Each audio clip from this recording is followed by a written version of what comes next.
দেখেছেন বৈষ্ণব পদকবির পদের যে কি মাহিত্য, কত সুন্দর, তাই না?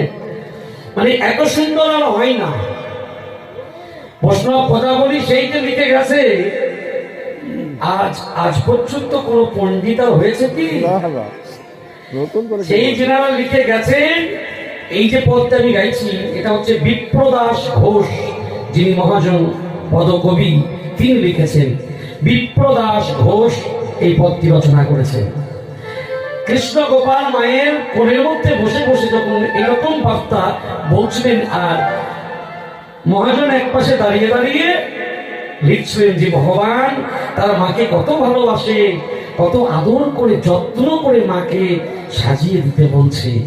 মা, এই দেখো শোনো, চরণে তো তুমি নূপুর পরিয়ে দেবে, আর এই নূপুর যখন রুনুঝুনো রুনুঝুনো রুনুঝুনো রুনুঝুনো বাজবে,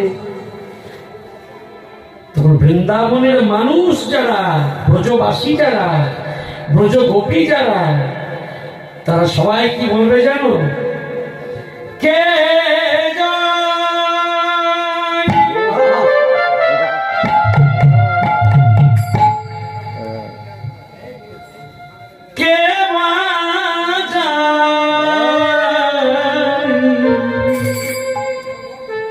কে যায়, কে বাজায়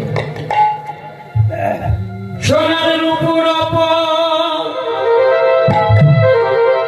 বাজায়, কে বাজায় গো, ও কে যায়, কে যায়, সোনার নূপুর বাজায়, কে বাজায় গো,